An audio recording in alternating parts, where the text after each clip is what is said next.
Hello friends, मेरे YouTube channel पर आप सभी का बहुत बहुत स्वागत है।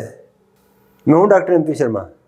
अपन पढ़ेंगे बायोलॉजी इस अंदाज में जिससे पढ़ते पढ़ते याद हो जाए, अलग से रटना नहीं पड़े।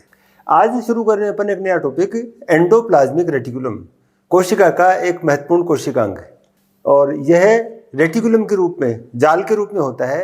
ये पदार्थों का ट्रांसपोर्ट भी करता है, पदार्थों को एक स्थान से दूसरे स्थान पर लेके भी जाता है। ये कोशिका को कक्षों में विभाजित भी करता है। लेकिन टॉपिक शुरू करने से पहले एक आवश्यक बात, यदि ये वीडियो आपको अच्छा लगे तो उसको लाइक करें, शेयर करें और चैनल को सब्सक्राइब करें, जिससे दूसरे वीडियो आपको जल्दी जल्दी मिल सकें। तो चलिए शुरू करते हैं एंडोप्लाज्मिक रेटिकुलम। इसकी खोज गार्डनियर ने 1897 में चिक की फाइब्रोब्लास्ट में की। चिक मुर्गी के बच्चे को कहते हैं।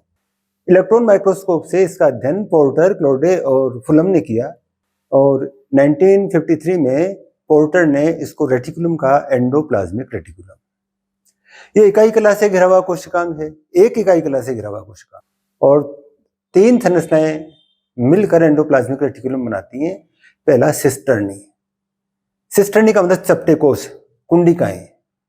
और इसको ठीक से समझें अपन, जैसे अपन आटे का एक बैग लें और उसमें कैपेसिटी से भी थोड़ा सा ज्यादा आटा भर दें। जैसे 10 किलो का बैग है, 12 किलो तो पूरा भर दें उसको अपन आटे से, तो वो आकृति बनेगी ओब्लोंग, लंबाकार बनेगा वो। अब इसमें मान लो अपन केवल 2 किलो आटा रखें, बाकी सारा निकाल दें और उस थैले को फैला दें, अपन एक टेबल पर रख दें, फैला दें, बराबर बराबर फैला दें इसको। तो इसके जहां आटा है वो जगह तो ल्यूमन है और इसकी जो कपड़ा है इसका थैले का, वो इसकी मेम्ब्रेन्स हैं, इकाई कलाएं हैं वो।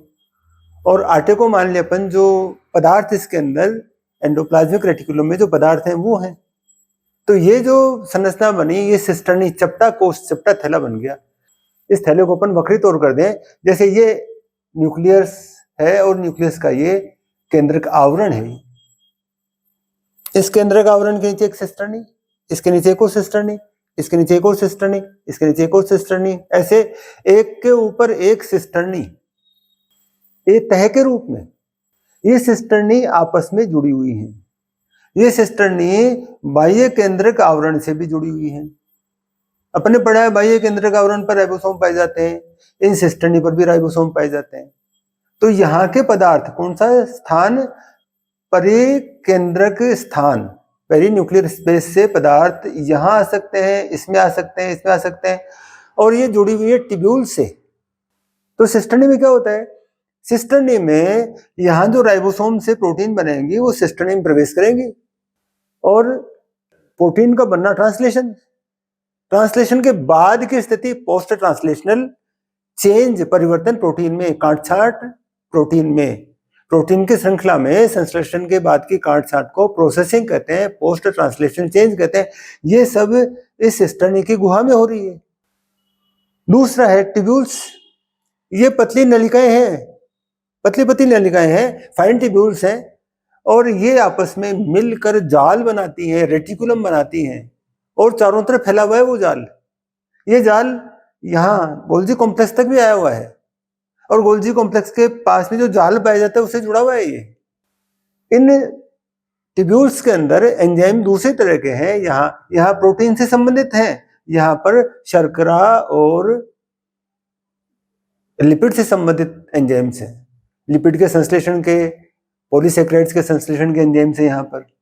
तीसरी संरचना है वेसिकल, और वेसिकल इकाई कला से घिरी हुई छोटी संरचनाएं हैं जो सिस्टर्नी के द्वारा बनाई जाती हैं। इनको ट्रांसपोर्ट किया जाता है, तो ट्रांसपोर्ट व्हीकल से ये यहाँ से बनकर गोल्जी कॉम्प्लेक्स की सिस्टर्नी तक पहुंचती हैं और उनसे जाके जुड़ जाती हैं। तो पदार्थों को यहाँ से यहाँ पहुंचाने का काम ये वेसिकल्स करती हैं और कुछ स्रावित करने वाली वेसिकल से पहुंच जाती हैं, कहां तक, सेल मेम्ब्रेन तक पहुंच जाती हैं। इस प्रकार एंडोप्लाज्मिक रेटिकुलम की 3 संरचनाएं, सिस्टर्नी, ट्यूब्यूल्स और वेसिकल्स। अपन एंडोप्लाज्मिक रेटिकुलम को इस आधार पर कि उसके ऊपर राइबोसोम है या नहीं है, 2 में बांटते हैं। जिन पर राइबोसोम है वो खुरदरी अंतःप्रद्रवी जालिका, ग्रेनुलर या रफ एंडोप्लाज्मिक रेटिकुलम, GER या RER। तो इन पर राइबोसोम पाए जाते हैं, इसलिए खुरदरी दिखाई देती है। तो सिस्टर्नी पर राइबोसोम पाए जाते हैं। सिस्टर्नी एंडोप्लाज्मिक रेटिकुलम का RER या GER भाग बनाते हैं। दूसरा है चिकनी अंतःप्रदवी जालिका, smooth endoplasmic reticulum SER। Tubules पर राइबोसोम नहीं पाए जाते, इसलिए ट्यूब्यूल एंडोप्लाज्मिक रेटिकुलम का SER भाग बनाती है। एंडोप्लाज्मिक रेटिकुलम की एक और विशेषता की बात करते हैं, उसका एरिया कितना हो सकता है। तो 1 ml लीवर टिश्यू, यकृत का 1 ml का टुकड़ा, और उसके अंदर जितने सेल्स हैं सब में कैलकुलेट करें कि एंडोप्लाज्मिक रेटिकुलम का क्षेत्रफल कितना है, तो 11 स्क्वायर मीटर है। 1 ml लीवर टिश्यू के अंदर 11 स्क्वायर मीटर क्षेत्रफल का एंडोप्लाज्मिक रेटिकुलम होता है। फिर अपन कंपोजिशन की बात करें तो मेनली प्रोटीन और लिपिड। तो प्रोटीन 50% से 70% और लिपिड या वसा 30% से अधिकतम 50%। फिर इंपॉर्टेंट एंजाइम्स की बात करें तो ATP का सिंथेसिस केवल माइटोकॉन्ड्रिया में ही नहीं होता, एंडोप्लाज्मिक रेटिकुलम में भी होता है, लेकिन इसका एंजाइम है magnesium activated ATP synthetase. Substrate level का ATP सिंथेसिस है। इलेक्ट्रॉन ट्रांसपोर्ट सिस्टम की आवश्यकता नहीं होती इस एंजाइम के द्वारा ATP बनने में। फिर है ग्लूकोज 6 फॉस्फेटेज, ग्लूकोज 6 फॉस्फेट को हटाने वाला एंजाइम। फिर है प्रोटीन जो बनती हैं उनकी काट छांट होती है बनने के बाद में, राइबोसोम से प्रोटीन बनकर ER की ल्यूमन में आती है और वहाँ इसकी प्रोसेसिंग होती है। तो प्रोटीन को प्रोसेसिंग करने वाले एंजाइम्स।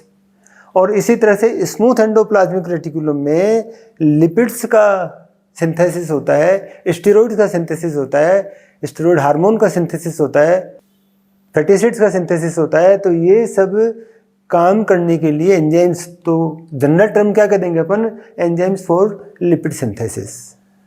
खुरदरी अंतःप्रद्रवी जालिका, रफ एंडोप्लाज्मिक रेटिकुलम या ग्रेनुलर एंडोप्लाज्मिक रेटिकुलम RER या GER। सिस्टर्नी है ये। सिस्टर्नी के सतह पर जगह जगह पर राइबोसोम जुड़ते हैं और राइबोसोम जुड़ने के कारण ये खुरदरी दिखाई देती है, तो इसलिए इनको खुरदरी अंतःप्रद्रवी जालिका कहते हैं। राइबोसोम के जुड़ने के लिए खास तरह की प्रोटीन जो इनकी मेम्ब्रेन में पाई जाती है वो ट्रांस मेम्ब्रेन प्रोटीन है, वो राइबोफोरिन प्रोटीन है, जिनकी सहायता से राइबोसोम की बड़ी इकाई इस एंडोप्लाज्मिक रेटिकुलम से जुड़ती है। एक और तरह की प्रोटीन डॉकिंग प्रोटीन, ज्यादा बात अपन इसकी डॉकिंग प्रोटीन की राइबोसोम पढ़ेंगे वहां करेंगे, लेकिन यहाँ इतना समझ लें कि नव संश्लेषित प्रोटीन तंतु का सिरा राइबोसोम से बनकर जो निकलती है प्रोटीन, वो ER की गुहा में ल्यूमन में प्रवेश करे, इसमें सहायक होती है डॉकिंग प्रोटीन। अब RER किस में ज्यादा होगी, उन कोशिकाओं में ज्यादा होगी जिनमें प्रोटीन ज्यादा बनती है। तो प्रोटीन संश्लेषण में सक्रिय कोशिकाओं में रफ एंडोप्लाज्मिक रेटिकुलम ज्यादा होता है। जैसे ऊसाइट खूब सारी प्रोटीन बनती है तो खूब सारा होता है वहां पर, जैसे नर्व सेल है, जैसे थायराइड की सेल है, जैसे पिट्यूटरी की सेल्स है, जहां भी प्रोटीन ज्यादा बनेगा वहां पर रफ एंडोप्लाज्मिक रेटिकुलम ज्यादा होगा। स्मूथ एंडोप्लाज्मिक रेटिकुलम SER, चिकनी अंतःप्रद्रवी जालिका। राइबोसोम्स नहीं है इसलिए चिकनी दिखाई देती है। राइबोसोम नहीं है तो राइबोफोरिन प्रोटीन और डॉकिंग प्रोटीन भी नहीं होंगी, कोई आवश्यकता ही नहीं है इनकी। काम क्या करती हैं ये लिपिड सिंथेसिस, पॉलीसैकेराइड्स के सिंथेसिस में काम करती हैं ये। लिपिड्स का मतलब जैसे ग्लिसराइड बॉन्ड बनता है, ग्लिसरॉल के साथ में जो एस्टर बॉन्ड बनता है उसको बनाने के लिए, जैसे एडिपोज टिश्यू के अंदर फैट्स का स्टोरेज होता है तो वहां पर इंपॉर्टेंट है ये।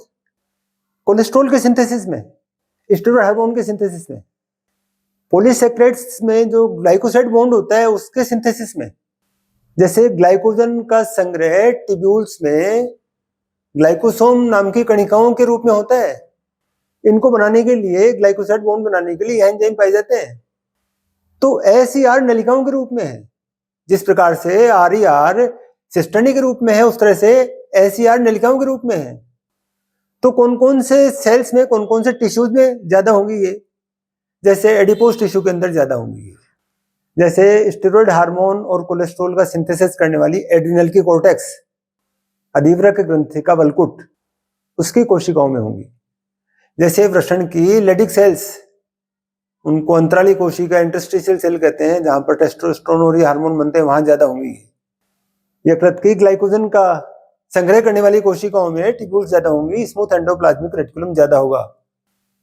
हमारे नेत्र की रेटिना में ये ट्यूब्यूल्स से बनी हुई माइलोइड बॉडी पाई जाती है, इसमें पिगमेंट माइग्रेशन होता है, वो भी स्मूथ एंडोप्लाज्मिक रेटिकुलम है।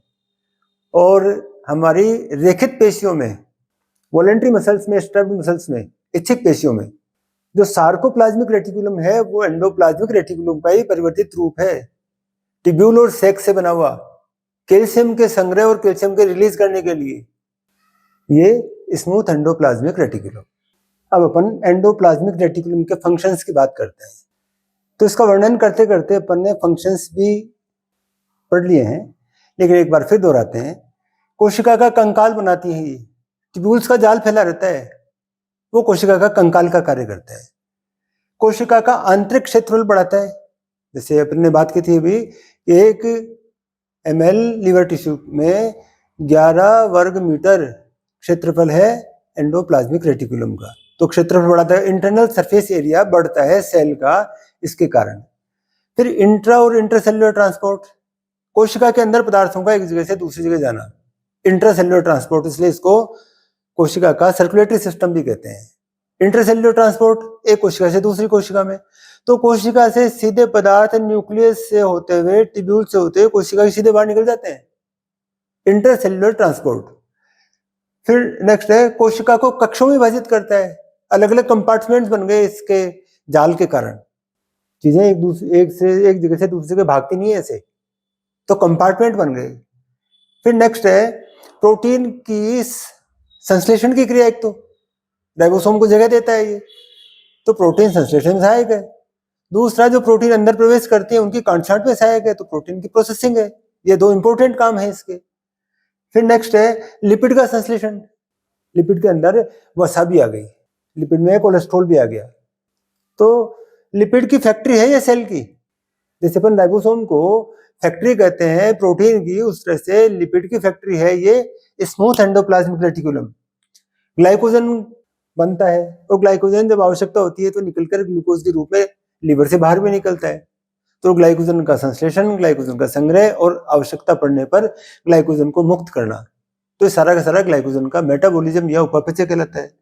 नेक्स्ट है लिपोप्रोटीन का संश्लेषण, लिपिड के साथ प्रोटीन जुड़ा हुआ, ऐसे मॉलिक्यूल को लिपोप्रोटीन कहते हैं, वो भी इस स्मूथ एंडोप्लाज्मिक रेटिकुलम में बनते हैं। अपन ने बात की थी एटीपी सिंथेटेज मैग्नीशियम एक्टिवेटेड, जिसमें इलेक्ट्रॉन ट्रांसपोर्ट सिस्टम की आवश्यकता नहीं होती, वो क्रिया के समय एटीपी बन जाता है, तो सबस्ट्रेट लेवल एटीपी सिंथेसिस कहते हैं इसको, ये एंडोप्लाज्मिक रेटिकुलम में होता है। फिर केंद्रक आवरण का निर्माण, छोटी छोटी वेसिकल बन जाती हैं, विभाजन के समय बड़े कोशिकांग छोटे कोशिकांगों में टूट जाते हैं और छोटी वेसिकल बन जाती हैं। ये वेसिकल एंडोप्लाज्मिक रेटिकुलम की जो वेसिकल्स हैं वो न्यूक्लियस बनाने में भी सहायता करती हैं। कुछ विशेष कार्य, और जैसे आमाशय में ऑक्जेंटिक सेल्स जो हाइड्रोक्लोरिक एसिड HCl बनाती हैं, HCl के क्लोराइड आयन देने का काम इस स्मूथ एंडोप्लाज्मिक रेटिकुलम का। रेखित पेशियों में सार्कोप्लाज्मिक रेटिकुलम होता है, ये अपन ने बात कर ली है। एक और important point, cytochrome P450, cytochrome कोशिका के वर्णक, साइटोक्रोम जैसे इलेक्ट्रॉन ट्रांसपोर्ट सिस्टम में पाए जाते हैं साइटोक्रोम्स, वैसा एक अलग तरह का साइटोक्रोम P450 ये पाया जाता है स्मूथ एंडोप्लाज्मिक रेटिकुलम में। और इस इलेक्ट्रॉन ट्रांसपोर्ट सिस्टम का उपयोग एटीपी सिंथेसिस में नहीं होता, इससे जो ऊर्जा निकलती है उसका उपयोग पदार्थों के डिटॉक्सिफिकेशन में होता है। तो कौन सा अंग डिटॉक्सिफिकेशन करता है, वो तो जवाब है यकृत। यकृत की कोशिकाओं में कौन सा कोशिकांग करता है, वो है जवाब उसका एंडोप्लाज्मिक रेटिकुलम। फिर एंडोप्लाज्मिक रेटिकुलम में कौन सा भाग करता है, वो है स्मूथ एंडोप्लाज्मिक रेटिकुलम। फिर नेक्स्ट है रेटिना के अंदर माइलोइड बॉडी के रूप में पिगमेंट माइग्रेशन के लिए होता है, ये बात कर चुके हैं अपन। अब एक इंपॉर्टेंट बात और कि भ्रूणीय कोशिकाएं जिनका डिफरेंशिएशन नहीं हुआ अभी, उन कोशिकाओं में एंडोप्लाज्मिक रेटिकुलम कम विकसित होता है, और जैसे जैसे शरीर में कोशिकाओं का डिफरेंशिएशन होता है वैसे वैसे एंडोप्लाज्मिक रेटिकुलम उनमें विकसित होता जाता है। अब अंत में एक बात फिर से दोहरा दूं, यदि वीडियो आपको अच्छा लगा हो तो इसको लाइक करें, शेयर करें और चैनल को सब्सक्राइब करें। तो चलिए मिलते हैं नए टॉपिक के साथ में, नए वीडियो में। तब तक के लिए बाय।